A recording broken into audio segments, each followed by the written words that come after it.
தியானத்திற்கு போகும் முன்னாடி நம்ம தலைகளை தாழ்த்தி நாம் சொல்லிட்டோம். எங்களை அதிகமாக நேசிக்கும் எங்கள் நல்ல தகப்பனே, தேவனே இயேசப்பா, மீண்டும் இந்த ஓய்வு நாளில் இவர்களை வந்து சந்தித்து உங்களுடைய வார்த்தையை பகிர்ந்து கொள்ள நீர் எனக்கு பாராட்டின கிருபைகளுக்காக நாம் சொல்லிக்கிறோம். அப்பா, இந்த வார்த்தை என்னுடைய நீர் இவர்களுக்காக ஏற்படுத்தி கொடுத்த வார்த்தையாக இருக்கவும், இந்த வார்த்தை இவர்களுக்கு அப்பமாகவும் ஞானமாகவும் இருந்து இந்த வாரம் முழுவதும் அவருக்கு பலமாக இருந்து எல்லா விதமான கிருபையாக அவர்கள் வேண்டாம். நீர் இங்கு வந்திருக்கிற ஒவ்வொருவரையும் நீர் பொறுப்படுத்திக் கொள்ளுங்க. இந்த வார்த்தையாக நீர் அன்பு ரட்சகரமாக இயேசு கிறிஸ்துவை நாமத்தால் வேண்டிக் கொள்கிறோம். இந்த ஜீவனுள்ள நல்ல பிதாவே, ஆமென். Praise the Lord.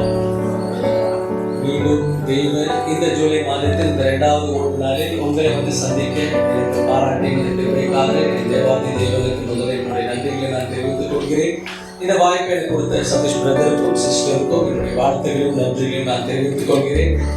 நான் வரைக்கும் பொறுமையா நான் என்ன சொன்னாலும் கேட்டுட்டு இருக்கிற திருச்சபை மக்களாகிய உங்களுக்கும் என்னுடைய வாழ்த்துகளையும் நன்றிகளை நான் தெரிவித்துக் கொண்டு இன்று தியானத்திற்கு எடுத்துக்கொள்ளப்பட்ட பகுதி 1 பேதுரு 5ஆம் அதிகாரம் வசனம் 6-7.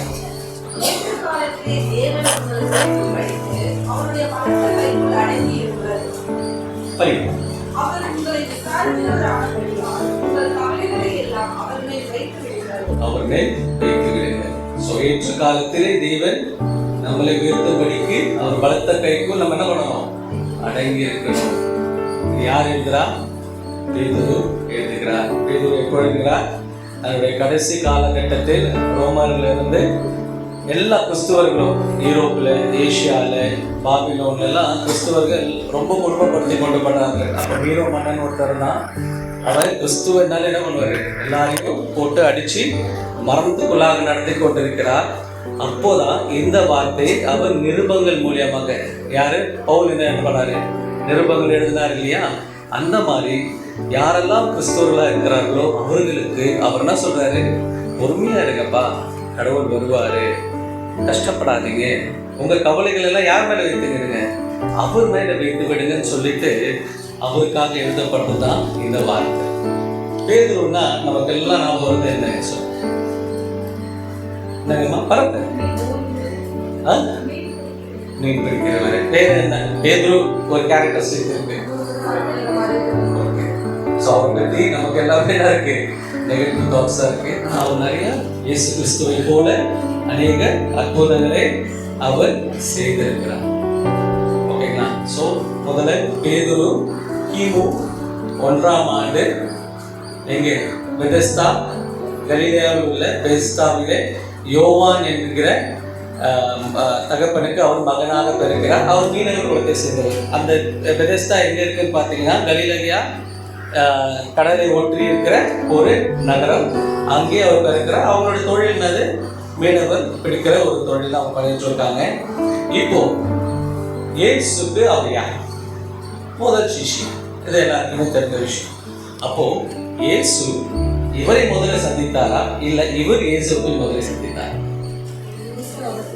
இயேசு அவரை சந்தித்தார். ரைட். எங்க சந்திக்கிறார்? கடல் ஓரத்துல. நம்ம எங்க வாசிக்கலாம்? மத்தேயு 4ஆம் அதிகாரம் வசனம் 18-19 எடுத்தீங்கன்னா நீங்க வாசிக்கலாம்.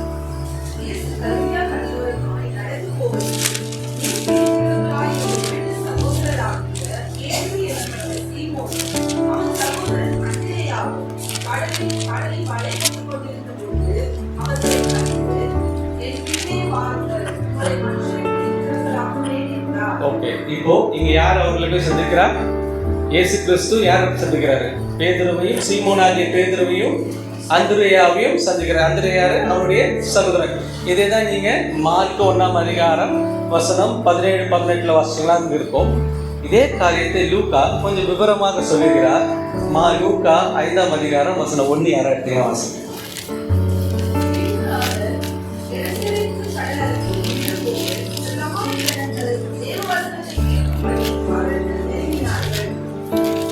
எங்கே?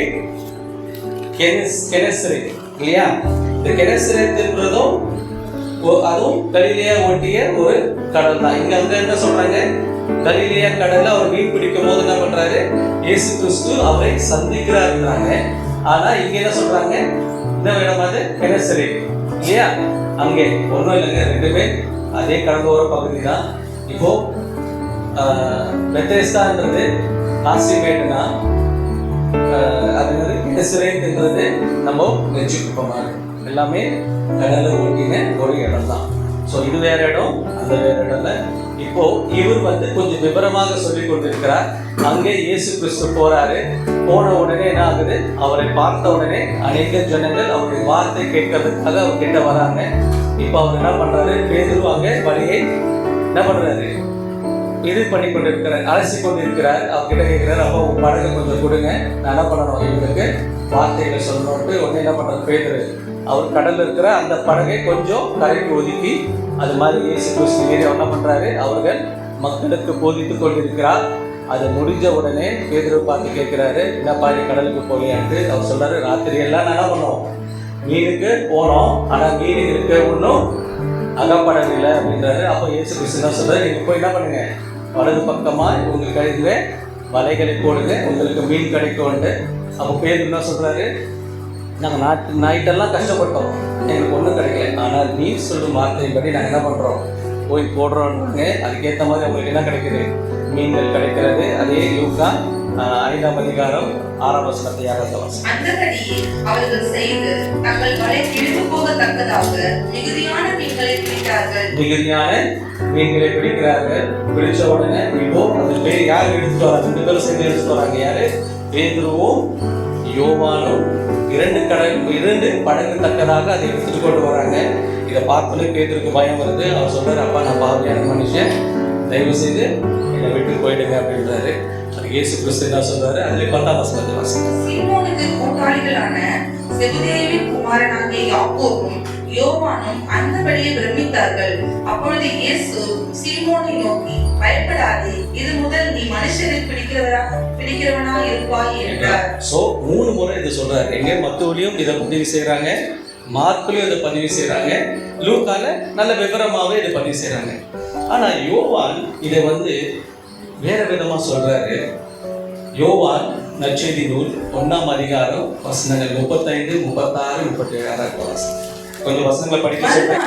யோவானும் அவனுடைய சீஷரில் 2 பேரும் நிற்கும்போது இயேசு நடந்து போகிறதை அவன் கண்டு, இதோ தேவ ஆட்டுக்குட்டி என்றான்.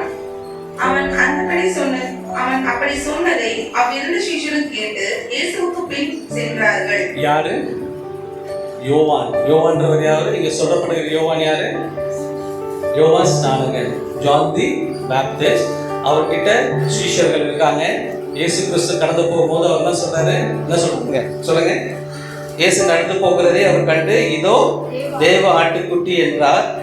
அவன் அப்படி சொன்னதை 2 சீஷர்களும் கேட்டு இயேசுக்கு பின் சென்றார்கள். 2 பேர் போகும்போது இயேசு கிறிஸ்து அவர்கள் பார்த்து கேட்கிறாரு, நீங்க 2 பேர் என்ன பார்த்து எழுதிட்டு இருக்கீங்க அப்படின்ட்டு. அவங்க கேட்குறாங்க, நான் உங்களோட வந்து உங்க வீட்டை பார்க்கட்டுமான்னு கேட்குறாங்க. உடனே இயேசு வாங்கன்னு சொல்லி அவரை அழைச்சி கொண்டு போறார்.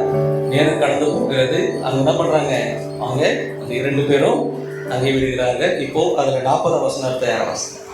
யோவான் சொன்னதை கேட்டு அவருக்கு பின் சென்ற 2 பேரில் ஒருவன் சீமோன் பேதுருவின் சகோதரனாகிய அந்திரியா என்பவன். யாரு? சீமோன் பேதுரு என்னப்படுகிற யாரு? அவனுடைய சகோதரன் அந்திரியா. அப்ப யாருடைய சிஷ்யன் அவர்? யோவான் ஸ்நானனுடைய சிஷ்யன். யோவான் ஸ்நானனுடைய சிஷ்யர்கிட்ட தானே அவர் சொல்றாரு, ஆட்டுக்குட்டியானவர் போறார் அப்படின்னோடனே அவங்க பின்னாடி 2 பேர் சீஷர்கள் போறாங்க. அதுல யார் ஒருத்தர்? அந்திரியா. அடுத்த 41 வாசிங்க. 41. அவன் முதலாவது தன் சகோதரனாகிய சீமோனை கண்டு, மேசியாவை கண்டோம் என்று சொன்னான். மேசியா என்பதற்கு கிறிஸ்து என்று அர்த்தமா? மேசியா என்பதற்கு கிறிஸ்து என்பது அர்த்தம். மேசியாவும் கிறிஸ்துவும் ஒரே வார்த்தை தான். அதோட அர்த்தம் என்ன? அபிஷேகம் பெற்றவர். மேசியா என்பது எபிரேய மொழிபெயர்ப்பிலிருந்து உருவாக்கப்பட்ட வார்த்தை. கிறிஸ்து என்பது கிரேக்க மொழியிலிருந்து உருவாக்கப்பட்டது. அதனால இயேசு கிறிஸ்துன்னா இயேசு அபிஷேகம் பெற்றவர். இதுதான் அர்த்தம். சோ மேசியானாலும் அதே அர்த்தம் தான், கிறிஸ்துவினாலும் அதே அர்த்தம் தான். இப்ப அடுத்த 42 படிக்கமா. பின்பு அவனை இயேசுவினிடத்தில் கூட்டிக் கொண்டு வந்தான். இயேசு அவனை பார்த்து, நீ யோவானின் மகனாகிய சீமோன், நீ கேவா எனப்படுவாய் என்றார். கேவா என்பதற்கு பேதுரு என்று அர்த்தமா? இப்போ நம்ம அங்கே பார்த்தோம் மத்தேயு மார்க்கில் யார் போய் சந்திக்கிறார்? இயேசு கிறிஸ்து பேதுருவை சந்திக்கிறார். ஆனால் யோவான் என்ன சொல்றாரு? யார் கூட்டு போய் சந்திக்கிறார்? இங்கே பேதுரு இயேசு கிறிஸ்துவை போய் சந்திக்கிறார். ஆமாவா இல்லைங்களா? அப்போ யோவான் போய் சொல்றாரா இல்லை மத்தேயு மார்க்கு போய் சொல்றாங்களா? இது ரெண்டுமே இல்லை. ஏன்னா இவன் தான் தன் இயேசு கிறிஸ்துவை இடம் சீஷனாக போய் பணியாற்ற வேண்டும் என்று அவன் போறான். ஆனா இயேசு கிறிஸ்து அங்க என்ன பண்றாரு? அவனுடைய பேரை மாற்றுகிறார். அவன் பேர் என்ன? கேபா என்கிற பேதுரு. கேபா என்பது கல், பேதுரு என்பது கல்லு தான். கேபா அரபிக் மொழியில அவர் பேர் வைக்கிறார். ஏன்னா இயேசு கிறிஸ்து என்ன பேசிக் கொண்டிருந்தார்? அரபிக் மொழி தான் பேசிட்டு இருந்தார். நம்ம ஞாபகங்களா? கடந்த மாதத்துல நம்ம அதை பற்றி பார்த்தோம். கல்தேயர்கள் கூட மொழி என்னது? அரபிக். அதுதான் இயேசு கிறிஸ்துவும் இங்கே பேசுகிறார். பேதுரு என்பது கிரேக்க மொழிபெயர்ப்பு. ரெண்டுக்கும் ஒரே அர்த்தம் கல், ராக் அப்படின்றது தான். இப்போ அங்கே அவர் பேரை மாற்றி அமைச்சிடுறாருங்க. அவர் எதுவுமே பண்ணல. இதுதான் அவர் சொல்றாரு, ஏற்ற காலத்தில் உயர்த்தபடிக்கு அவர் பலத்த கைக்குள் அடையிருங்கள். அன்னைக்கு அவர் சீஷரை அவர் ஏற்றுக்கல. இவர் யோவான் ஸ்நானகன் மரித்த பிறகு மீண்டும் அந்திரேயும் பேதுருவும் என்ன பண்றாங்க? மீன் பிடிக்க போயிடுறாங்க.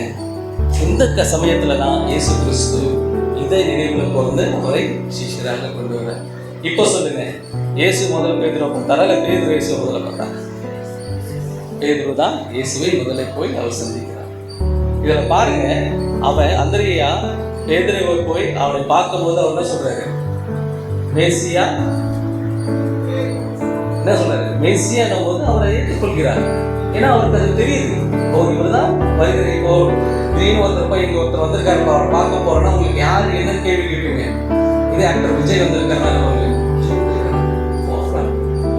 அவருக்கு மேசியான்னு சொல்லும் பொழுது, அவரு கிறிஸ்துன்னு சொல்லும் போது அவருக்கு ஏற்கனவே அவரை பற்றின சிந்தனை இருக்கிறது. ஏன்னா யோவான் அந்திரேயாவுக்கு அநேக காரியங்களை கிறிஸ்துவை பற்றி சொல்லியிருக்கிறாங்க. நீங்க அந்த யோவான் ஃபர்ஸ்ட்ல இருந்து நீங்க வாசிச்சீங்கன்னா அதை பற்றி உங்களுக்கு நல்லாவே தெரியும்.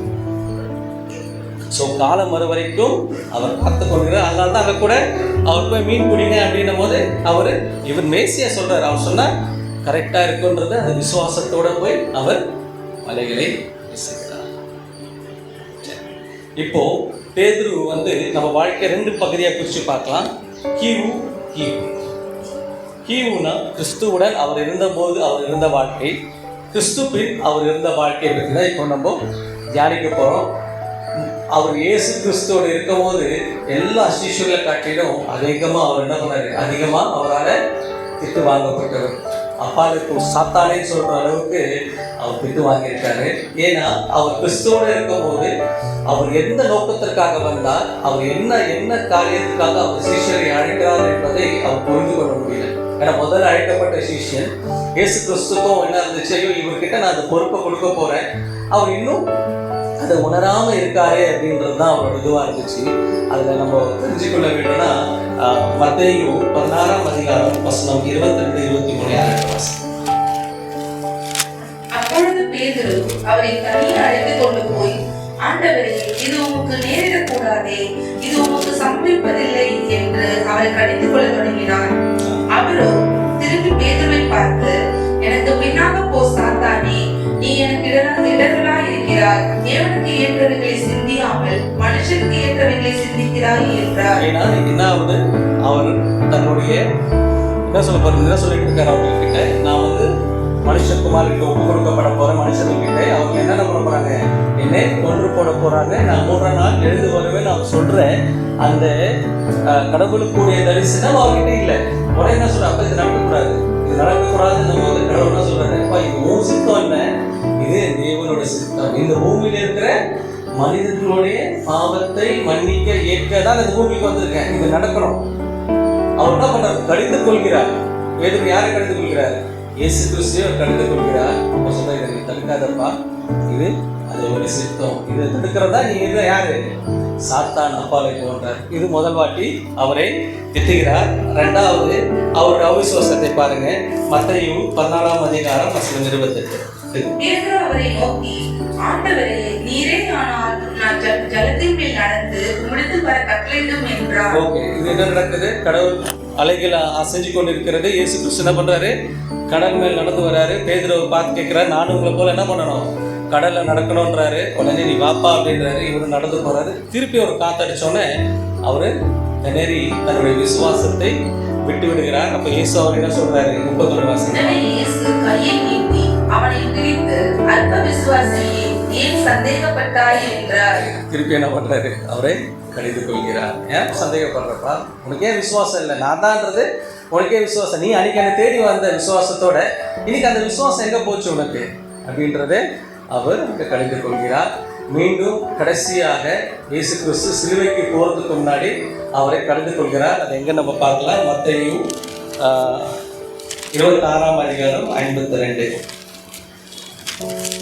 அப்பொழுது இயேசு அவனை நோக்கி, உன் பட்டயத்தை திரும்ப அதை முறையிலே போடு. பட்டயத்தை எடுக்கிற யாவரும் பட்டயத்தால் மடிந்து போவார்கள். நான் இப்பொழுது என் பிதாவை வேண்டிக் கொண்டால் அவர் 12 லேகியோனுக்கு அதிகமான தூதரை என்னிடத்தில் அனுப்ப மாட்டார் என்று நினைக்கிறாயா? அப்படி செய்வேன். ஆனால் இவ்விதமாய் சம்பவிக்க வேண்டும் என்கிற வேத வாக்கியங்கள் எப்படி நிறைவேறும் என்றார். புரியுதுங்களா? திருப்பி அங்க என்ன பண்றாரு? கெத்செமனே தோட்டத்துல இயேசு கிறிஸ்துவை அவர்கள் பிடிக்க வரும்போது அவர் என்ன பண்றாரு? கத்தி எடுத்து அந்த சோல்ஜர்ஸோட காதை வெட்டிடுறாரு. ஏன்னா அங்க வேற ஒரு கலவரம் உண்டாகிவிட்டால் அந்த இயேசு கிறிஸ்து அந்த சிலுவை பாடுல போறது எங்க தடைப்படணும்ன்றது அந்த ஒரு பயத்துல அவரே அங்கதான் வேண்டிட்டு இருக்காரு. அப்பா, இந்த பாத்திரம் என்னை விட்டு நீங்க கூடாது, நான் இந்த இதுல கரெக்டா போகணும் அப்படின்றது அவரோட சிந்தனையா இருந்தது. ஒருவேளை பேதுரு அதை வேற விதமாய் மாற்றி விடுவானுன்ற பயத்துல, ஏன்னா அவருக்கு அந்த சிந்தனை இல்லை. அதே தான் அங்கே மறுரூப மலையிலும் இதே காரியம் தான் அவர் செய்வார். மறுரூப மலையில் 3 பேரை பார்க்கும்போது பேதுரு தான் அங்கே யார் பார்க்குறா? யோவானும் பேதுரு தான் அவரோட இருப்பாங்க. அவர் அங்கே என்ன சொல்றாரு பாருங்களேன். லூக்கா 9ஆம் அதிகாரம் வசனம் 33. அவ்விருவரும் அவரை விட்டு பிரிந்து போகையில் பேதுரு இயேசுவை நோக்கி, ஐயரே, நாம் இங்கே இருக்கிறது நல்லது. உமக்கு ஒரு கூடாரமும், மோசேக்கு ஒரு கூடாரமும், எலியாவுக்கு ஒரு கூடாரமுமாக 3 கூடாரங்களை போடுவோம் என்று நான் சொல்லுகிறது இன்னதென்று அறியாமல் சொன்னான். ஏன்? அவனுக்கு என்ன? இயேசு கிறிஸ்து இங்கேயே இருக்கணும், அவரோட கடைசி வரைக்கும் நான் சீஷனா இருந்தேன், என்னுடைய காலங்களை நான் கடக்க வேண்டும் என்பது அவன் சிந்தனையா இருந்தே தவிர பரலோக ராஜ்யத்துக்குரிய அந்த சிந்தனை அவருக்குள்ள இல்லை. அதுவும் இயேசு கிறிஸ்துக்கு ஒரு மனக்கசப்பா இருந்தது. ஏன்னா அவர் முதல் சிஷியன், அவர் போக போறார். இப்போ அவருடைய ஊழியர்களை யார்கிட்ட ஒப்படைச்சிட்டு போனோம்? அவருடைய சீஷரிட ஒப்படைச்சிட்டு போனோம். மீண்டும் அவர்கள் அந்த காரியங்களை செய்ய வேண்டும் என்ற அந்த சிந்தனை இருந்தது. அவர் அங்கே என்ன சொல்றாரு? இப்போ கூடாரம் போட்டு இங்கே செட்டில் ஆகிடும், கிட்டத்தட்ட ஒரு சர்ச் கட்டி நம்மள என்ன பண்ணலாம், ஜாலியா இருக்கலாம் என்பது அவருடைய சிந்தனையா. ஏன்னா இயேசு கிறிஸ்து அவர்களோடு இருக்கும் பொழுது, மனித சாயலாக இருக்கும் போது பரலோகத்துடைய சிந்தனை அவருக்குள்ளே இல்லாமல் இருக்கு. ஆனா அதே மாதிரி என்ன பண்றாரு? இயேசு கிறிஸ்துவை அவர் மறுதலிக்கிறார். அதையும் அவர் சொல்லும் பொழுது அவர் என்ன சொல்றாரு பாருங்க. மத்தேயு 26:35. சாரிமா 35.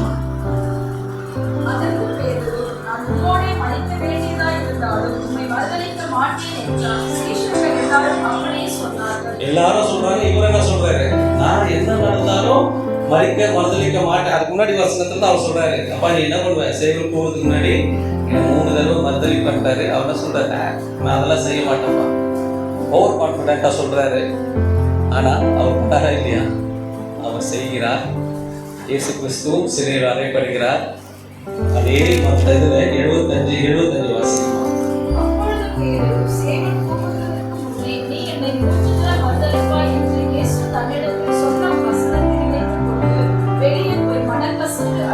இங்கதான் முதல்ல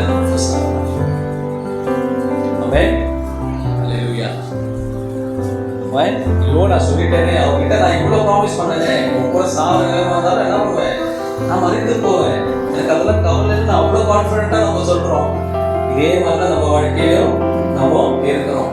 வரும்போது ஏசப்பா எனக்கு என்ன பிரச்சனை வந்தாலும் நம்ம விட்டு போக மாட்டேன்றோம். ஆனா சின்ன பிரச்சனை வந்தாலும் இந்த வேதத்தை தூக்கிறோம், ஜபத்தையும் நம்ம என்ன பண்ணிடுறோம். ஆனா அவன் மன கசங்கலைங்க. இயேசு கிறிஸ்து போனோடனே அவன் மன கசங்க என்ன பண்றான்? அவன் வருத்தப்படுகிறான். இதுதான் அவனுக்குள்ள இருக்கிற முதல் மாற்றம். இப்ப இயேசு கிறிஸ்து மரித்து 3ஆம் நாள் உயிர்த்தெழுந்து இப்போ பேதுருவை சந்திக்க போகிறார். அவர் என்ன நிலையில இருக்காருன்றதை நம்ம பார்க்கலாம். யோவான் நற்செய்தி நூல் அதிகாரம் 21 வசனம் 2 அடுத்த வாசகம்.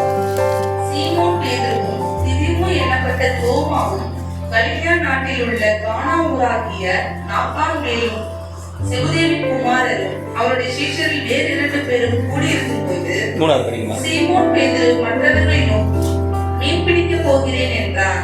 அதற்கு அவர்கள், நாங்களும் உம்முடனே கூட வருகிறோம் என்றார்கள். அவர்கள் புறப்பட்டு போய் உடனே படவேறினார்கள்.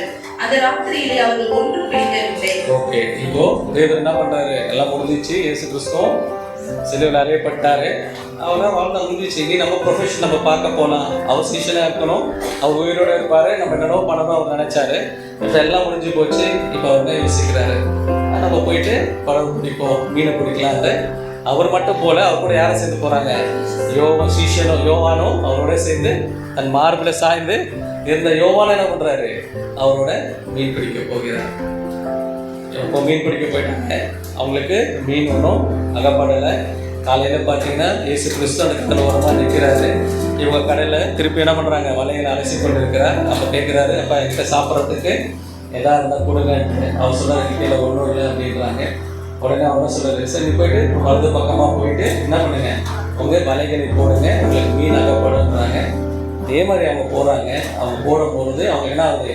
அதிக மீன்கள் கிடைக்கப்படுகிறது. இப்போ யோவான் சொல்கிறான், அப்பா அது யாருன்னா கர்த்தர் அப்படின்றாரு. இது யாருக்கு தெரியல? பேதுருக்கு தெரியல. 7ஆம் அதிகாரம் 7ஆம் வசனம். ஆதலால் இயேசுவுக்கு அன்பாயிருந்த சீஷன் பேதுருவை பார்த்து, அவர் கர்த்தர் என்றான். அவர் கர்த்தர் என்று சீமோன் பேதுரு கேட்டவுடனே தான் வஸ்திரமில்லாதிருந்தவனானபடியால் தன் மேற்சட்டையை கட்டிக்கொண்டு கடலிலே குதித்தான். ஓகே, அவனுக்கு கூட தெரியல. ஆனா அது யாரை கண்டுபிடிக்கிறான்? யோவான் தான் அவனுக்கு வெளிப்படுத்துகிறான். இங்க தான் போட்டிருக்கோம். அவங்க கிட்டத்தட்ட எத்தனை பேர் மீன் பிடிச்சிருக்காங்க? 153 மீன்களை பிடித்திருக்கிறார். ஸோ இந்த கதை வேற, அந்த கதை வேற. நிறைய பேர் இதை வந்து 2 ஒன்றுன்னு சொல்லுவாங்க. இல்லை, இது அங்கே யோவான் அவர் பேதுருவை இயேசு கிறிஸ்து ஊழியத்திற்கு அழைக்கிறதுக்கு முன்னாடி நடந்த ஒரு சம்பவம். அது எங்கே? லூக்கால நம்ம படித்தது. இது இயேசு கிறிஸ்து உயிர்த்தெழுந்ததுக்கு அப்புறம் நடக்கிற ஒரு சம்பவம். ஸோ அவர் மீன்கள் கொண்டு வந்த உடனே அதில் இருக்கிற ஒரு சில மீன்களை விட்டு அவர் என்ன பண்ணுறாரு? இயேசு கிறிஸ்து அவர்களுக்கு போஜனை கொடுக்குறாரு. இப்போ ஸ்லைட்டாக பேதுருவிடம் ஆரம்பிக்கிறாரு. யார் அடுத்த வாசிங்கம்மா? 15ஆம் வசனம் அதே அதிகாரத்தில். அவர்கள் போஜனம் பண்ணின பின்பு இயேசு சீமோன் பேதுருவை நோக்கி, யோனாவின் குமாரனாகிய சீமோனே, இவர்களிலும் அதிகமாய் நீ எனக்கு அன்பாயிருக்கிறாயா என்றார்.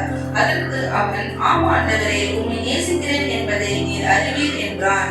அவர், என் ஆட்டுக்குட்டிகளை மேய்ப்பாயாக என்றார். என்ன கேட்கிறாரு? ஸ்லைட்டா, இவர்களெல்லாம் விட நீ என் அதிகமாய் அன்பாய் இருக்கிறாயா கேட்கிறாரு. ஆமா சப்பா நான் இருக்கேன் அப்படின்றாரு. அப்ப என்ன சொல்றாரு? என் ஆடுகளை மேய்ப்பாயா. இது எந்த சிஷ்யர்கிட்ட அந்த வார்த்தை கொடுக்கல, இவர்கிட்ட தான் கொடுக்குறாரு. சும்மா இல்லை, திருப்பியும் 2வது முறையும் அதே மாதிரி தான் கேட்கிறாரு. இப்போ வேற மாதிரி கேட்கிறாரு. நீ என் மேல் அன்பாய் இருக்கிறாயான்னு கேட்கிற போதில் மற்றவங்களை விட என் மேலே அன்பாய் இருக்கிறான்னு கேட்டாரு. இப்போ ஸ்பெசிஃபிக்காக கேட்கிறாரு 16ல், நீ என் மேல் அன்பாய் இருக்கிறாயான்ட்டு. நான் அன்பாய் இருக்கிறேன். திருப்பி என்ன சொல்றாரு? என் ஆடுகளை நீ மேய்ப்பாயாக என்றாரு. 3வது முறை என்ன கேட்கிறாரு பாருங்க, யோவானின் குமாரனாகி சீமோனே, என்னை நீ நேசிக்கிறாயா? 3க்குமே வித்தியாசம் இருக்கு. நம்ம எல்லார் மேலேயும் அன்பா இருப்போம், ஆனா நேசிக்கிறது ஒரு சிலர் தான் நம்ம நேசிப்போம். கரெக்டு தானுங்க? எல்லார் மேலேயும் அன்பா இருப்போம். இப்போ எல்லாரையும் நம்ம அம்மான்னு கூப்பிடுவோம். ஆனால் ஒருத்தருக்கு ஏதாவது ஒரு பாதிக்கணும், அவங்களுக்காக தேவைப்படும். அந்த தாய்க்குன்னு வரும்போது நமக்கு ஒரு என்ன சொல்லுவாங்க, ஒரு பரிபரிப்பா பயம், ஒரு திகில் வரும் இல்லையா? தட் மீன்ஸ் நம்ம அவர்களே அதிகமாக நேசிக்கிறோம். ஸோ அன்பு காட்டுறதுக்கும் நேசிக்கிறதுக்கும் நிறைய வித்தியாசம். அதுதான் அவன் கேட்குறான், நீ எனக்கு நேசிக்கிறாயா? இப்போ அவனுக்கு என்ன எழுதுறதுல அவனுக்கே டவுட் வந்துருந்தா அவன் சொல்றான், என்னை நேசிக்கிறாயா என்று அவர் 3ஆம் தரம் தன்னை கேட்டபடியினால் பேதுரு துக்கப்பட்டு, ஆண்டவரே நீர் எல்லாவற்றையும் அறிந்திருக்கிறீர், நான் உண்மை நேசிக்கிறேன் என்பதையும் நீர் அறிவீர் என்றார். மீண்டும் என்ன சொல்றாரு? என் ஆடுகளை மேய்ப்பாயாக என்றாரு. அதுக்கப்புறம் அவன் நடக்க போற, அவனுக்கு என்ன நடக்கும் போது ஊழியத்தில் வர காரியங்களை சொல்லிட்டு அவனுக்கு சொல்லிட்டு இந்த 19 லாஸ்ட்ல சொல்றாரு, என்னை நீ பின்பற்றிவா. ஸோ இப்போ கியூல அவரோட வாழ்க்கையை பார்த்தோம். இப்போ கிபில பேதுருடைய வாழ்க்கையை பார்க்கலாம். அவர் இயேசு கிறிஸ்துவை இப்போ ரட்சகராக ஏற்றுக்கொண்டு அவரை பின்பற்றும் பொழுது தேவ ஆவியானவர் அவரோடு இருக்கும் பொழுது அவர் அநேக அற்புதங்களையும் தியானங்களையும் செய்கிறார். அதுக்கு அடையாளமாக அப்போஸ்தலர் 2ஆம் அதிகாரம் 41 அவனுடைய வார்த்தை சந்தோஷமாய் ஏற்றுக்கொண்டவர்கள் ஞானஸ்நானம் பெற்றார்கள். அன்றைய தினம் ஏறக்குறைய 3000 பேர் சேர்த்துக் கொள்ளப்பட்டார்கள். இது ஃபுல்லா வாசிங்க. இதுல எங்க எத்தனை பேர் அங்க வர்றாங்க, என்னென்ன சம்பவிக்குது என்பதை அங்கே பேதுரு என்னென்ன காரியங்கள் செய்தார் என்பது இருக்கும். அதனால நான் கடைசி வசனங்கள் மட்டும் நேராக போறேன். ஸோ எத்தனை பேர் ரட்சிக்கப்பட்டாங்க? 3000 பேர் ரட்சிக்கப்பட்டு ஞானஸ்நானம் பெற்றார்கள். இயேசு கிறிஸ்து இருந்தபோது அவர் ஒருத்தர் சொல்றாரு, அப்பா இவங்களெல்லாம் கூட்டு போனேன், இவங்களால என்ன பண்ண முடியல, உங்க சீஷரால பிசாசுகளை ஓட்ட முடியல அப்படின்றாங்க. உடனே இயேசு கிறிஸ்து அந்த காரியத்தை செஞ்சு கேட்குறாரு, இன்னும் எவ்வளோ நாள் அவ கூட இருக்கப்பா, இன்னும் ஏன் விசுவாசம் இல்லாமல் இப்படி இருக்கீங்கன்னு சொல்லி கடிந்து கொள்கிறார். அவர் கூட இருக்கும் போது அவர்களால் என்ன பண்ண முடியல, ஒரு பிசாசை கூட விரட்ட முடியல. ஆனால் தேவ ஆவியானவர் மரித்து அவரோடு இருக்கும் பொழுது இன்னைக்கு நம்ம கூட அவர் இருக்காருங்க. ஆமென், அல்லேலூயா. அப்போ நம்ம எவ்வளோ வல்லமையாக கிரியை செய்ய முடியும் இல்லையா? அதுக்கு முன்னாடி பேதுரு கூட இருந்தவர் கிறிஸ்துவோட இருக்க வரைக்கும் அவர் ஒன்றுமே செய்யலை. அது எப்படி அவர் சிலுவையில் அறையப்படாமல் இருக்கிறதுக்கு அவர் தடை செய்து கொண்டிருக்கிறார். ஆனால் இயேசு மரித்து அவரை கண்டு அவரை மீண்டும் அழைக்கும் பொழுது, அவருக்கு பரிசுத்த ஆவியானவருடைய கிரியை இருக்கும் பொழுது ஒரே நாள் எத்தனை பேர் அவரால் ரட்சிக்கப்படுகிறார்கள்? அவர் வார்த்தை ஏற்றுக்கொண்டு 3000 பேர். அது மாத்திரம் இல்லை, அப்போஸ்தலர் 3ஆம் அதிகாரம் வசனம் 2 தன் தாயின் வயிற்றிலிருந்து சப்பானியாய் பிறந்த ஒரு மனுஷனை சுமந்து கொண்டு வந்தார்கள். தேவாலயத்திலே பிரவேசிக்கிறவர்களிடத்தில் பிச்சை கேட்கும்படி நாடோறும் அவனை அலங்கார வாசல் எனப்பட்ட தேவாலய வாசலண்டையிலே வைப்பார்கள். அவன் என்ன பண்ணுவான்? அங்க பிச்சை கேட்டுக்கொண்டு இருப்பான். தன் தாய் வயிற்றுல எப்படி பிறக்கிறான்? அவன் சப்பானியா பிறக்கிறான். இப்போ அந்த வழியா பேதுரு போகிறார். அவரை பார்த்து பிச்சை கேட்கிறான். ஒன்னு அவன் கேட்கிறான், என்கிட்ட பொண்ணும் பொருள் இல்லை, உனக்கு என்னப்பா வேணும் அப்படின்றான். அப்போ அவன் என்ன சொன்னாரு? இயேசு கிறிஸ்து நாமத்தினாலே அவன் கையை பிடிச்சு என்ன பண்றாரு? தூக்கி விடுகிறார். அது வாசிங்க 8ஆம் வசனம்.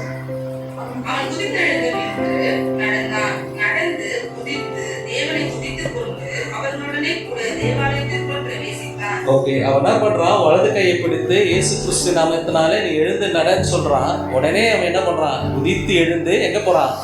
தேவ ஆலயத்துக்குள்ளே போகிறான். அது 11 வாசிங்கம்மா.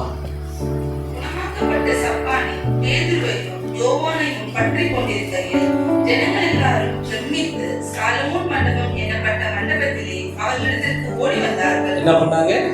அவரிடத்தில் ஓடி வந்தார்கள். இயேசு கிறிஸ்து என்ன பண்ணாரு? ஒரு குருடனை வழியில பிச்சை கேட்டவனுக்கு என்ன பண்ணாரு? சுகத்தை கொடுத்தது போல இங்க ஒரு சப்பானி இங்க பிச்சை கேட்டு கொண்டிருக்கிறார். பேதுரு அந்த வழியா போகும்போது அவனை கேட்கிறார். அவனை தூக்கி எடுத்து யாருடைய நாமத்தினாலே?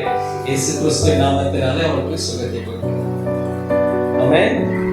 நான் இன்னும் நம்ம பிறகு பார்க்கிறோம், அதில் இருக்கிற பேதுருவாவே நம்ம பார்த்து கொண்டு இருக்கிறோம் இல்லையா? ஏன்னா இந்த மாதிரி அற்புதங்கள் வேற எந்த சீஷனும் செய்யவில்லை. பேதுருக்கு தான் அப்படிப்பட்ட பிளெஸிங்ஸ் கொடுக்குறாங்க. இதோட பெரிய காரியம் நீங்க பார்த்தீங்கன்னா அப்போஸ்தலர் 5ஆம் அதிகாரம் வசனம் 15-16.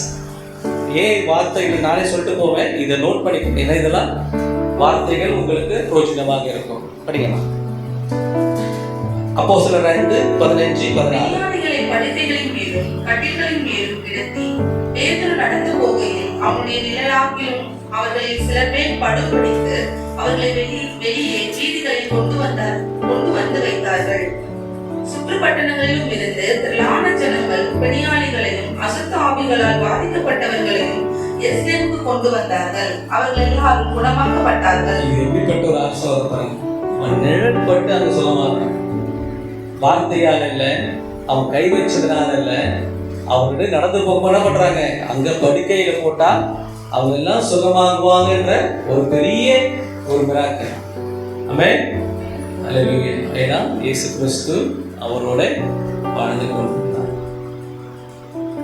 இந்த மாதிரி ஒரு அற்புதம் நீங்க எங்குமே பார்க்க முடியாதுங்க. பைபிள எங்குமே இது கோடிடவில்லை. ஒரு நிழல் பட்டு ஒருத்தருக்கு சுகமாவது யாருக்கு அந்த வரங்களை கொடுத்திருக்கிறாரு? பேதுருக்கு கொடுத்திருக்கிறார்.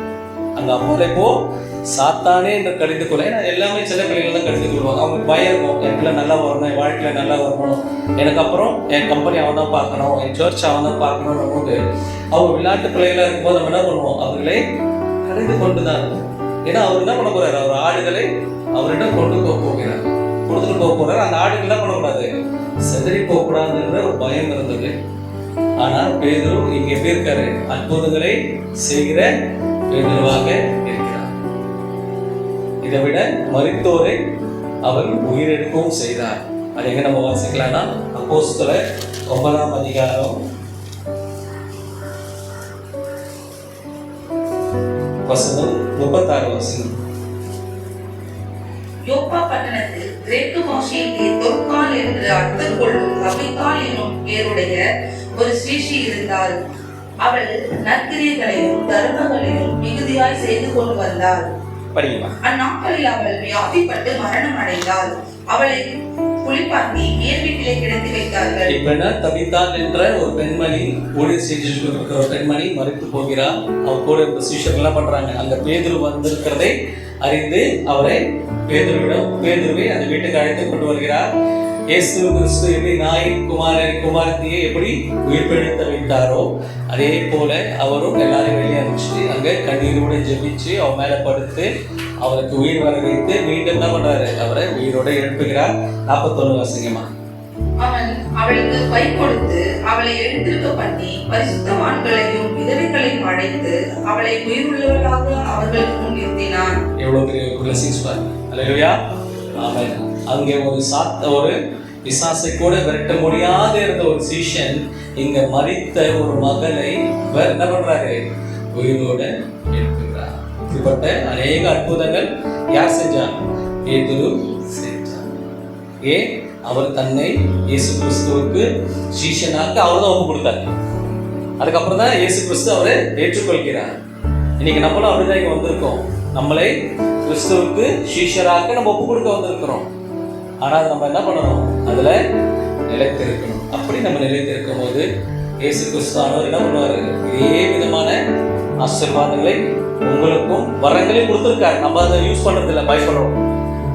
எத்தனை பேர் யாருக்கு சுகம் கொடுத்துருக்கீங்க? உங்க ஜெபத்தினால எத்தனை பேர் சுகம் அடைஞ்சிருக்காங்க?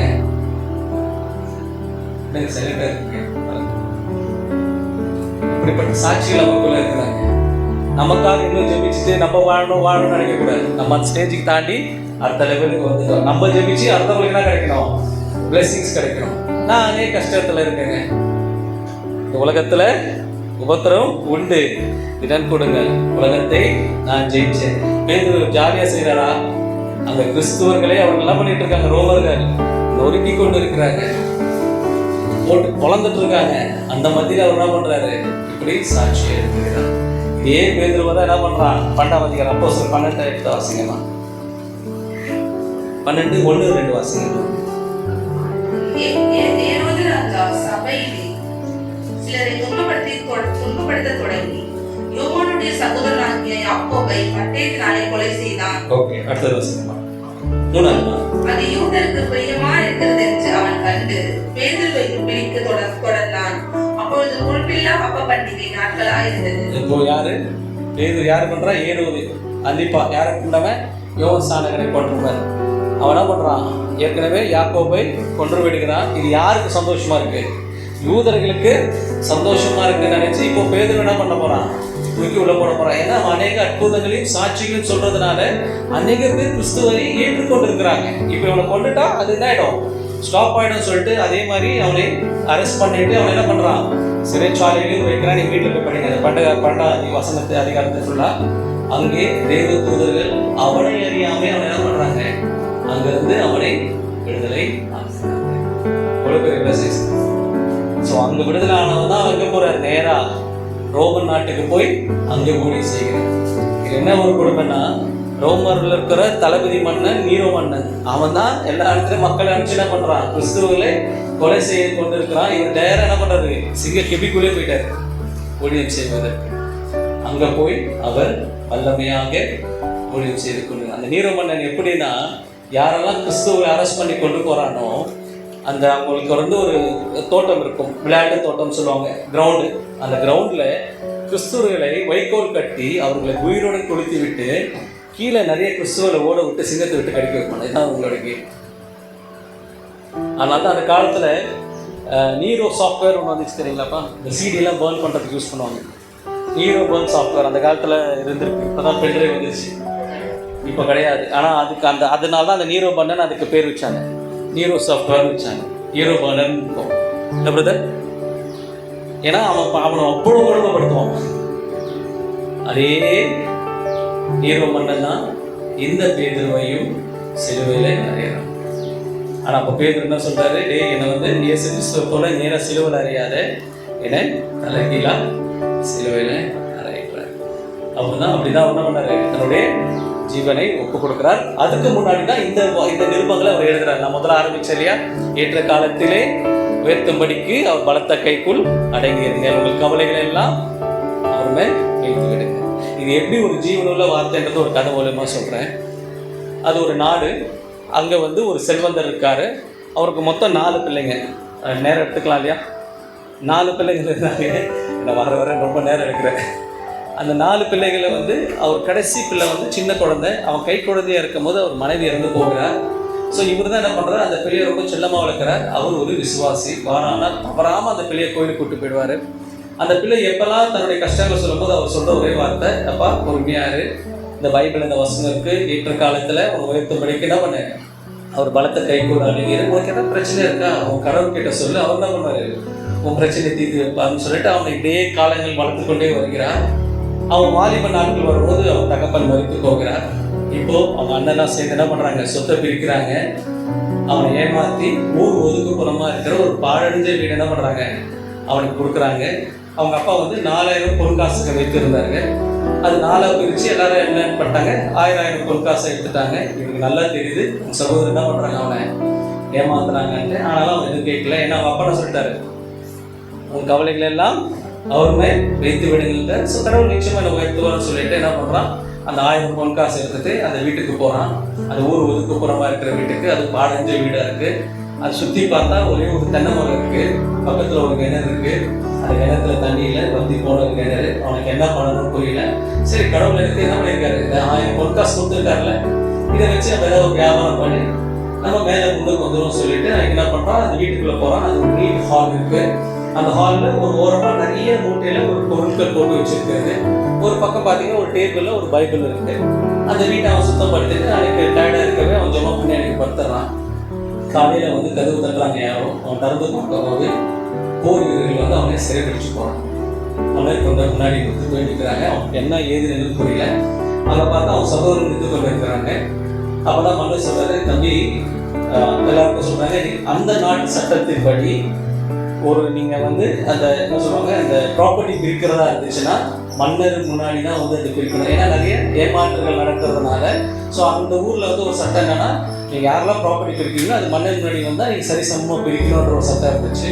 அதே மாதிரி கேட்குறாங்க. இவனை கேட்குறாரு மன்னர், இந்த பாவனை கொடுத்துருக்காங்களே, இது பரவாயில்லையா அப்படின்னு கேட்கும்போது அவன் சொல்கிறான், இல்லை பரவாயில்ல. ஏன்னா அவன் தான் சொல்லிட்டாரு, பொறுமையாரு, அண்ணன்கிட்ட சகோதரிகிட்ட சண்டை போடாத அப்படின்றதுனால அவன் பொறுமையாக இல்லை, எனக்கு கரெக்டாக தான் கொடுத்துருக்காங்கன்னு சரின்னு சொல்லிட்டு அவர் விட்டுறாரு.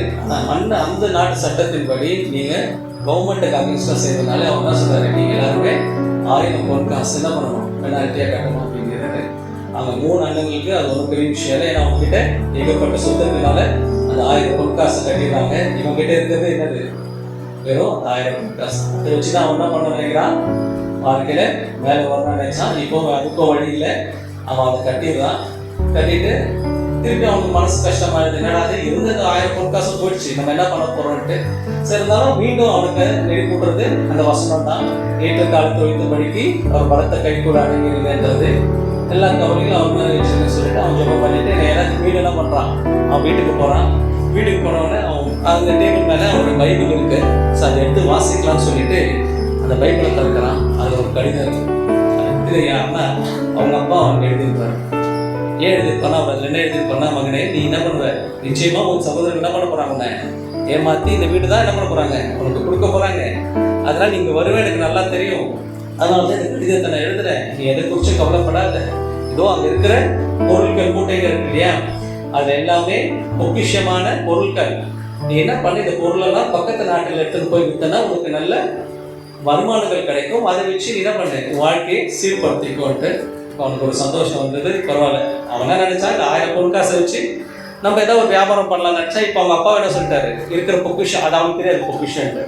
உடனே என்ன பண்றான், மறுநாளே அவன் எல்லா பொருட்களையும் தன்னுடைய குதிரையில் ஏற்றி கொண்டு 10 நாள் கடந்து பக்கத்து நாட்டுக்கு போய் சேர்றான். அங்கே சேர்ந்த உடனே அந்த மார்க்கெட்டில் அவன் கடையை விரித்து அந்த பொருட்கள்லாம் விற்க தொடங்குறான். அவன் நம்ப முடியாத அளவுக்கு ஒவ்வொரு பொருளும் அவன் எதிர்பார்த்ததை விட அதிக விலைக்கு போடும். அவன் ரொம்ப சந்தோஷமாயிடுது. ஏன்னா அவன் இந்த பொருளுக்கு 100 ரூபா வைக்கிறான்னா கிட்டத்தட்ட அது 1000 ரூபாய் கொடுத்து ஜனங்க வாங்கிட்டு போகிறாங்க. அவன் ரொம்ப சந்தோஷம் வந்துட்டு இனி அவன் வாழ்க்கை செட்டில் ஆயிடுச்சுன்னு நினைக்கும் போது மீண்டும் அந்த நாட்டு போர்கள் வந்து அவனை சிறைப்பிடிச்சு மன்னன் கிட்ட போனான். அவனுக்கு ஒன்றும் புரியல. மன்னன் கிட்ட போனோன்னு தான் தெரியுது அந்த பொருட்கள் எல்லாமே அந்த ராஜ்யத்தில் இருக்கிற பொருள், அந்த மன்னர் நாட்டில் இருக்கிற அந்த பொருள், அந்த ராஜ்ய அரண்மனையில் இருக்கிற பொருளை இது திருடப்பட்டதா சொல்லி இவனை வந்து என்ன பண்ணுறாங்க, அரெஸ்ட் பண்ணிடுறாங்க. அவன் சொல்கிறான், இல்லைப்பா இது திருடப்படலை சார், இது வந்து எங்கள் அப்பா வந்து வாங்கின பொருள் அப்படின்ற. இல்லை உங்கள் அப்பா திருடிக்கணும் அப்படின்னா, இல்லை எங்கள் அப்பா வாங்கின பொருள் தான் அப்படின்னும் போது அவன் சொன்னால் அதுக்கான ரசீது இருக்கா, என்ன கிட்ட ரசீது இருக்கும் போது அவங்க அப்பா இருந்தாலும் அவங்ககிட்ட கேட்கலாம். இப்போ யார்கிட்ட போய் அவன் கேட்பான்? அவங்ககிட்ட இல்லாததுனால மன்னர் என்ன பண்ணுறாரு, அவனுக்கு தூக்கு தண்டனை இருந்துச்சு. ஏன்னா அது அரசாங்க பொருள், அரச மன்னர் அந்த மன்னர் ராஜ்யத்தில் இருக்கிற பொருள், இது வேறு நாட்டுக்காரன் எடுத்துட்டான்னு சொல்லிட்டு அவனுக்கு தூக்கு தண்டனை விதிச்சிடுறாரு. தூக்கு தண்டனை அவனை போடுற நாளும் வருது. இப்போ மன்னர் முன்னாடி அவனை கொண்டு வந்து நிறுத்துறாங்க. இப்போ மன்னர் அவனை கேட்குறாரு, அவன் கடைசி ஆசை என்ன? எல்லாரும் தூக்கில் பொறுப்பாக கேட்குற கேள்வி தானே. அதே மாதிரி அவனை கேட்டோன்னா அவன் என்ன பண்ணுறான், அந்த பதட்டத்தில் எங்கள் வீட்டில் ஒரு பைபிள் இருக்கு, எங்கள் அப்பா எனக்கு கொடுத்த பைபிளை கடைசி அதை நான் வாசித்து நான் மறைக்கணும்னு ஆசைப்படுறேன் அப்படின்றான். அவனுக்கு அந்த பைபிளை வாசிக்கணும்னு ஆசை இல்லை. ஏன்னா அது போகிறதுக்கு எத்தனை நாள் ஆகும்? 10 நாள் ஆகும். ஏன்னா வரதுக்கு 10 நாள் ஆச்சுல, போகிறதுக்கு 10 நாள், அந்த பைபிள் எடுத்துட்டு வரதுக்கு ஒரு 10 நாள். அந்த 20 நாளுக்குள்ள தேவன் என்ன பண்ணுவார், எப்படியாவது காப்பாற்றுவாருன்ற விசுவாசத்தோடு அவன் அந்த வார்த்தையை சொல்கிறான். அதே மாதிரி போகிறாங்க, அந்த பைபிள் எடுத்துட்டு வராங்க, வந்து அவங்க கையில் கொடுக்குறாங்க. கடைசி நாள் வரைக்கும் ஒன்றுமே நடக்கலை. இப்போது மன்னன் முன்னாடி அவனை நிற்க வைக்கிறாங்க, அந்த பைபிள் அவங்க கையில் கொடுக்குறாங்க. அப்போ ஓப்பன் பண்ணுறான். அதில் அவங்க அப்பா போட்டிட்ட வசனம் தான் இருக்குது. என்ன இருக்குது? ஏற்ற காலத்தில் உயர்த்துபடிக்கு அவர் பலத்த கைக்குள் அடங்கியது. அடுத்த வசனம் என்னன்னா, உங்கள் கவலைகள் எல்லாம் அவர் மேல் வைத்து விட. அவரே இப்போ சாவ போகிறான். இதுக்கு மேலே என்ன இருக்குன்னு சொல்லிட்டு அவன் மனக்கசப்பில் அந்த பைபிள் அவன் கையை விட்டு கீழே விடுது. கீழே விடும்போது பார்த்தீங்கன்னா அதுலேருந்து நிறைய பேப்பர் விடுது. உடனே மன்னன் என்ன சொல்கிறார், அங்கே இருக்கிற போர் வீரர்கள்லாம் அது என்ன பேப்பர் எடுங்கன்னு பார்த்தாங்கன்னா, அந்த பொக்கிஷம் வச்சிருந்தா இல்லையா, அது அவங்க அப்பா வாங்கினதுக்கான எல்லா ரசீதும் அதுதான் அந்த பொக்கிஷ் பேப்பராக இருந்துச்சு. இல்லையா? இப்போ மன்னன் என்ன பண்ணுறாரு, அது எல்லாத்தையும் கிராஸ் வெரிஃபிகேட் பண்ணுறாரு. மன்னனுக்கே புரியல, இது எப்படி வந்து இவங்க அப்பா காசு கொடுத்து வாங்கியிருக்கான்னு பார்த்தா, அந்த நாட்டில் ஒரு ஊழல் மந்திரி இருந்திருக்கான். அவன் என்ன பண்ணியிருக்கான், அந்த பொருளெல்லாம் திருட்டுத்தனமாக விற்றுருக்கான். அவங்க அப்பா என்ன பண்ணியிருக்காரு, ஒவ்வொரு பொருளும் வாங்கும் போது அவங்க கிட்ட என்ன பண்ணியிருக்காரு, கையெழுத்து போட்டு அந்த ரசீத்தை வாங்கி வச்சுருக்காரு. அந்த ஊழல் மன்னரை என்ன பண்ணிட்டாங்க, தூக்கில் போட்டு ஏற்கனவே அவளை சாவடிச்சிட்டாங்க. ஸோ இப்போ அவனுக்கு மன்னனுக்கு இவன் திருடுதான் எனக்கு தெரியுது வரும்போது அவன் என்ன சொல்கிறான், சரிப்பா நீ திருடலை, உன்னை விடுதலை ஆக்குறேன் அப்படின்ற உடனே அவன் ஒவ்வொரு கதறான். மன்னனுக்கு புரியல, ஏன்னா அவன் ஒவ்வொரு கதறி அழுகுறானேன்னு சொல்லிட்டு அவன் கேட்குறாரு, ஏன்பா ஏன் அழுகுற, நான் தான் உன்னை என்ன பண்ணிட்டேன், விடுதலை ஆக்கிட்டேனே அப்படின்ட்டு. அவன் சொல்கிறான், நான் எவ்வளோ பெரிய முட்டாள் இல்லை, இந்த அப்பா சொன்ன ஒரு வார்த்தையை நான் கேட்டு இங்கே வந்து என் பொருள் சொத்து எல்லாத்தையும் எடுத்துட்டேன். ஒரு கால் அன்றைக்கி எங்கள் அண்ணன் சொத்துக்களை பிரிக்கும் பொழுது அவங்ககிட்ட சண்டை போட்டதான் கிடச்சிருக்கோம். கண்டிப்பாக எனக்கு ஏதோ ஒரு சொத்து கொடுத்தப்போ நாங்கள் வச்சு பொழிச்சு வாழ்ந்துருக்கலாம், நான் அதையும் விட்டுட்டேன். சரி, 2வது முறை மன்னன் கூப்பிட்டு கேட்கும் போதாவது அங்கே என்ன பண்ணியிருக்கோம், மன்னன் கிட்ட சொல்லியிருந்தாலும் அவர் என்ன பண்ணியிருப்பாரு, என் அண்ணன்கிட்ட பேசி ஏதாவது சொத்துல ஒரு பங்கை வாங்கி கொடுத்துருப்பாரு, என் வாழ்க்கை ஏதோ சிறப்பாக இருந்திருப்பேன், ஏதோ ஒரு வாழ்க்கை நான் வாழ்ந்துருப்பேன். இல்லை, அட்லீஸ்ட் எங்கள் அப்பா இந்த நாட்டில் வந்து அந்த பொருளை விற்க சொல்லாமல் அந்த நாட்டிலே நான் விற்றுருந்தா கூட என்ன பண்ணியிருப்பேன், என் வாழ்க்கையை நான் என்ன பண்ணியிருப்பேன், என்ன சீர்படுத்தியிருப்பேன். ஆனால் இங்கே வந்து எல்லாத்தையும் எடுத்து இன்னைக்கு அடுத்தது நான் என்ன பண்ண போறேன் தெரியாமல் நான் நிற்கிறேன்னு சொல்லிட்டு ஓடாடுதானா. அப்போ மன்னர் சொன்னாரா, ஆமாடா நீ முட்டாள் தான், யாரோ ஒருத்தர் எழுதி வச்சதை வச்சு நீ பண்ணியிருக்கே. இதே மாதிரி தான் எங்கள் அப்பாவும் அவர் சாவும் போது எழுதியிருந்தாரு.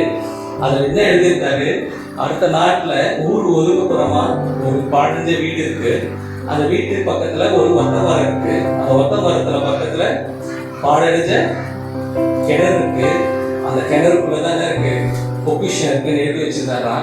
நானும் முட்டாளா உன்ன மாதிரி இப்போ அதை எடுக்கிறதுக்கு, அதனால இனி யார் பேச்சு கேட்டு உன் வாழ்க்கையை அழிச்சிக்காது அப்படின்னா அப்போதான் அது புரிஞ்சுதான் அது யாரோட வீடு, அவனுக்கு வீடு. இல்லையா? அவன் உடனே அவன் என்ன பண்ணுறான், கடவுளுக்கு நன்றி சொல்லிட்டு மன்னனுக்கு சொல்லலை, தன் கண்களை குறைச்சிட்டு அங்கிருந்து நேரம் பண்றான், வீட்டுக்கு வந்துட்டு அந்த கிணறு போடுறான். அவன் எதிர்பாராத விதமாக அநேக வைரங்களும் தங்கங்களும் அவனுக்கு கிடைச்சது. ஏழைகளுக்கு வித்து ஏழைகள் கொடுத்து அங்க ஒரு ஆலயத்தை கட்டி அவன் தேவனுக்கு ஊழியம் செஞ்சான். இது நடந்த கதையா சொல்றாங்க. ஆனா இதுதான் தேவனுடைய நம்ம அப்படிதான் நம்ம வாழ்க்கையில கடந்து போவோம். நம்ம குரூப் படிக்கிற ஃப்ரெண்ட்ஸ் எல்லாம் ஆவரேஜ் மார்க் தான் இருக்கும், பெரிய கப்பல்ல வேலை கிடைக்கும். இல்லை எனக்கு கிடைக்கல, இதை காட்டிலும் தேவனா பண்ண போறாரு உங்களுக்கு. இது ஜீவனுள்ள வார்த்தைங்க. அவன் ஏதோ ஒரு விளையாட்டாக எழுதின வார்த்தை இல்லை. இது ஈரான் நாட்டில் பாக்தாத் என்ற நகர்ல நடந்த ஒரு சம்பவமாக சொல்லப்படுகிறது. பேதுரு அன்னைக்கு அவருடைய கஷ்டத்துல அந்த வார்த்தை எழுந்தது. ஒரு தகப்பன் தன் பிள்ளைகளுக்கு பாஸ்டரோட சொன்னாங்க இல்லையா, அவங்க பிள்ளைகளுக்கு வசனங்களை சொல்லிக் கொடுங்க, பைபிளை கற்றுக் கொடுங்க, இதை அவங்களை காப்பாற்றணும். ஆமென். அல்லேலூயா. ஒரு இன்ஜினியர் படிக்கும்போது கிட்டத்தட்ட ஒரு 40 சப்ஜெக்ட் படிக்கலாம். ஆனால் ஒரு பைபிள் உங்க வாழ்க்கையை மாற்றுங்க. ஆமென். அல்லேலூயா. ஒரு நாள் 1 மணி நேரம் ஸ்பெண்ட் பண்ணுங்க. அதே மாதிரி சர்ச்சுக்கு போகாம இருக்காங்க. நிறைய ப்ராக்டிஸ் பண்ணுறாங்க. என் பிள்ளை வீட்டில் உட்காந்து படிச்சுட்டு இருக்காங்க. ஏங்க 365 நாள் படிக்காத பிள்ளை அந்த 2 மணி நேரத்துல படிச்சிருக்கோம் சொல்லுங்க. அது முன்னாடி படி, நைட் உட்காந்து படி. இங்க 2 மணி நேரம் இந்த ஓய்வு நாள் தான் அவர் நம்மள வந்து சந்திக்கிற நாள். இந்த ஆலயத்தில் அவர் வருகிறார், உங்களை சந்திக்கிறார். ஆமென். ஏன் சொல்றாங்க, நான் ஆலயத்துக்கு போனேன், ஜெபிச்சேன், எனக்கு சுகம் கிடைச்சது. வீட்டிலே கிடைக்கலாங்க. அவர் இங்கே உணர்ந்து கொண்டு இருக்கிறார். அவர் பார்த்து கொண்டு இருக்கிறார். பிள்ளைங்க இங்க வராங்களா இல்லையா? இல்லைங்களா? சரி, ஓகே. இப்போ பேதுருக்கு தேவன் ஒரு வாக்கு கொடுக்கிறார். அதை அவர் நிறைவேற்றினார். மத்தேயு 16ஆம் அதிகாரம் 16ஆம் வசனத்தை யாராவது வாசிங்க.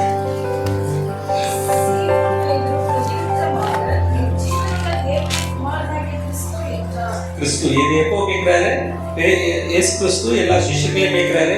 அப்ப இந்த ஜனங்கள்லாம் என்ன யாருன்னு கேட்கிறாங்க அப்படின்றாரு. அப்போ ஒருத்தர் சொல்றாங்க, நீ யோவான் ஸ்நானகன்றாங்க, நீ தீர்க்கதரிசின்றாங்க அப்படின்றாரு. அப்போ சிஷ்யரை பார்த்து கேட்கிற, நீங்க என்னப்பா என்ன நினைக்கிறீங்கன்ட்டு.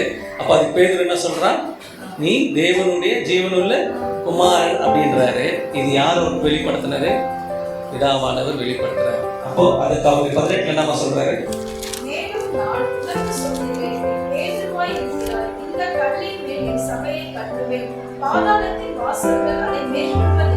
என்ன சொல்றாரு? பேதுரு என்பதுக்கு என்ன அர்த்தம் சொன்னேன்? கல் என்ன? கேபாவும் கல். அப்போ இயேசு கிறிஸ்து என்ன சொல்றாரு? இந்த கல்லின் மேல் என் சபையை கட்டுவேன்னாரு. கட்டினாரா இல்லையா? எங்க கட்டியிருக்காரு? இன்னைக்கு அந்த திருச்சபை இருக்கிறதா? சொல்லுங்க. இல்ல, ஆமா, ஏதாவது ஒண்ணு இருக்கணும்ல.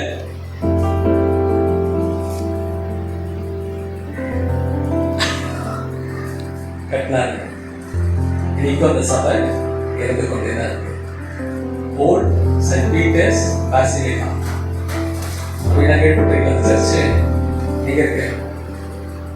ரோம்ல, இத்தாலி, வேட்டிகன் சிட்டியில இருக்கிறது. இது எங்க கட்டப்பட்டதா? பேதுருவுடைய கல்லறை மேல் கட்டப்பட்ட சபை. இது கிபி 400ஆம் ஆண்டு, கிபி 332ஆம் ஆண்டு கிங் கான்ஸ்டன்டைனால கட்டப்பட்ட ஒரு திருச்சபை. இன்னைக்கு இந்த திருச்சபையில தான் போப்புங்களை என்ன பண்றாங்க? மெசேஜ் கொடுத்துட்டு இருக்காங்க. போப்பு அங்கதான் எங்க பண்றாங்க? தேர்ந்தெடுக்க வருகிறார்.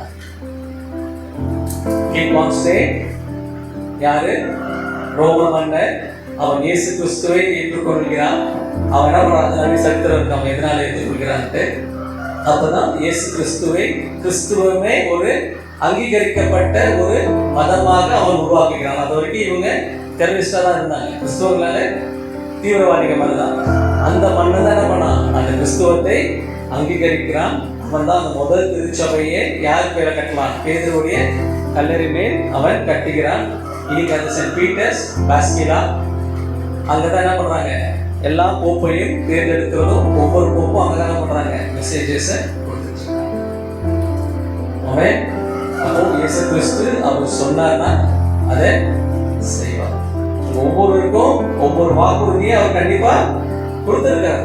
இவங்க என்ன சொல்றாரு? நாடுகளை மெய்ப்பாயாக பின்பற்றி வாங்கினாரு. அவன் போனா கூட அவன் என்னுடைய பேருவேன் கண்டிப்பா அவர் அழைத்து கொண்டு போகிறார். இன்னைக்கும் பேதுரு போல நம்ம என்ன பண்ணியிருக்கோம், நம்மளை கிறிஸ்துவத்திற்கு ஒப்பு கொடுத்திருக்கிறோம். உங்களையும் என்ன பண்ணுகிறாரு, என் ஆடுகளை மேய்ப்பாயாக என்று ஒவ்வொரு பேதுருவாக உங்களே என்ன பண்ணுறாரு, இயேசு கிறிஸ்து உங்களை அழைக்கிறார். அவர் உங்களோடு இருப்பார், உங்களோடு இருந்து கொண்டு இருக்கிறார். நீங்க தனக்காக மாத்திரம் இல்லை, பிறர்க்காகவும் ஜெபிங்க, அற்புதத்தை காண்பீங்க. அவங்க மூலியமா நீங்களும் ஆசீர்வாதங்களை பெறுவீங்க. யோபு எப்படிங்க பெற்றான்? அவன் தனக்காக ஜெபம் பண்ணானா? அவன் நண்பர்களுக்காக, அவன் சகோதரர்களுக்காக ஜெபம் பண்ணும் போது அவன் ரெட்டிப்பான ஆசீர்வாதங்களை பெற்றான். நம்ம ரொம்ப பெருசால யோசிக்க வேண்டாம். நமக்கு கொடுத்திருக்கிற பிள்ளைகளை கிறிஸ்துவத்துக்குள்ள இந்த வேதத்தின்படி நீங்க நடத்தும் போது அந்த பிள்ளைங்க தானே வளரும். கடவுள் அவர் பார்த்துருப்பார். அவர் கொடுத்த பிள்ளைங்க ஜஸ்ட் காரினஸ், அவ்வளவுதான். அந்த பிள்ளைங்க மேல நமக்கு எந்த உரிமையும் இல்லை. அவர் எப்படி வளர்க்க சொல்றாரோ அப்படி வளர்க்கிற உரிமையை மாத்திரம் தான் அவர் நம்மளுக்கு கொடுத்திருக்காரு. பிள்ளைகளை நடக்க வேண்டிய வழியிலே நீ நடத்து, போதி. எதை போதி சொல்றாரு? வேதத்தை போதி சொல்றாரு. தேவன் நிச்சயமாக உங்களோட இடைப்பட்டிருப்பார் நான் விசுவாசிக்கிறேன்.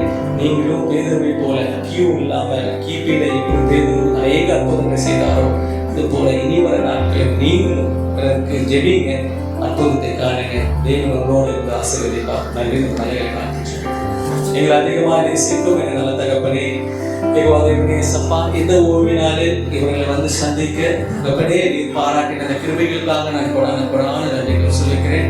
அப்பா, நீர் பேதுருடைய வாழ்க்கையில் நீர் செய்த அற்புதங்களையும் அவரை கொண்டு நீர் செய்த அநேக அற்புதங்களையும் இவர்களுக்கு உணர்த்தி இவர்களின் பேதுரை போல கிமு இல்லாமல் கிபியிலே உம்மோடு இருந்த அநேக அற்புதங்களையும் சாட்சிகளையும் செய்ய நிற்கிறதை தாங்கப்பா. இதன் மூலியமாக அவர் பிள்ளைகளும் அவர் குடும்பங்களும் ஆசீர்வதிக்கப்பட்டு இருக்கிறதாங்க. கொடுத்திருக்கிற இந்த கைப்பதிக்காக நாங்கள் நன்றி சொல்லிக்கிறோம். அப்பா, நாங்கள் 2 மீன் 5 அப்பத்தை தான் கேட்டோம். ஆனால் நீர் 5000 பிரதிகளை நீர் கொடுத்திருக்கிறீர். அதுக்கு மேலாகவும் நீர் கொடுத்திருக்கிற தகப்பனே, இதை நாங்கள் ஒவ்வொருவரும் இதை வீணாக்காதபடி இந்த அப்பத்தை அந்த மக்களுக்கு நாங்கள் கொண்டு போய் சேர்க்க நீங்கள் கிருபை தாங்கப்பா. இது 5000 பேர் பகிர்ந்து சாப்பிட்டு மீதி எடுத்தது போல தகப்பனே இன்னும் அநேக ஆத்துமாக்களுக்கு இது போய் சேர நீங்கள் கிருபை தாங்கப்பா. இது 200 இல்லைப்பா, 5000 அதுக்கு மேலாக இந்த பிரதிகள் போய் சேர நீங்கள் கிருபை தாங்க. நாங்கள் பிரிண்ட் அடிச்சிட்டோம் பேசப்பா.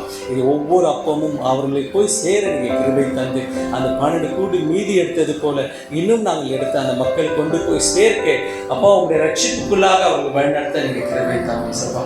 எப்படி பேதுரு 3000 பேரை ஒரே நாளில் ரட்சித்தது போல இந்த கைப்பிதின் மூலமாக நாங்கள் அநேக ஆத்மாக்களை ரட்சித்து உங்களுடைய மந்தையில் நாங்கள் சேர்க்க நீங்கள் கிருபை தாங்க. அப்படிப்பட்ட பொறுப்பையும் நடத்தையும் நீங்கள் கொடுத்திருக்கிறீர் தகப்பனே. அதற்காக நாங்கள் நன்றி சொல்லிக்கிறோம். இந்த ஒவ்வொரு கைப்பிதியும் வீணாய் போகாதபடி அவர்களுக்குள்ளாக கிரியை செய்ய இதை நீரே பயன்படுத்தும்படியாக நாங்கள் கேட்கிறோம். அப்பா, இந்த ஊழியத்தை செய்கிற பிரதரையும் சிஸ்டரையும் இதற்காக திறந்து கொடுத்திருக்கிற அம்மாவை நீங்கள் ஆசீர்வதிங்கப்பா. இதன் மூலியமாக அவர் பிள்ளைகளை நீங்கள் ஆசீர்வதிங்கப்பா. அந்த பிள்ளைகளுக்கு இருக்கிற சரீர சுகத்தை எடுத்து போட்டு நல்ல சரீர சுகத்தை தந்து மீண்டும் அந்த பிள்ளைகள் பலமாய் உங்களுக்காக ஊழியம் செய்ய நீங்கள் உதவி செய்யப்பா. இப்படிப்பட்ட ஒரு பெரிய சாக்கியத்தை இவருக்கு கொடுத்திருக்கிற தகப்பனே, அதற்காக நாங்கள் நன்றி சொல்லிக்கிறோம். மீண்டும் உங்கள் பிள்ளைகளப்பா இவர்கள் எழுந்து உங்களுடைய ஆலயத்தை மீண்டும் பலமாய் கட்ட அவர்கள் கிருபை தர வேண்டும் என்று மீட்பெரும் அன்பு இரட்சகரும் ஆகிய இயேசு கிறிஸ்து வல்ல நாமத்தினால் வேண்டிக் கொள்கிறோம். எங்கள் ஜீவனுள்ள நல்ல பிதாவே, ஆமென்.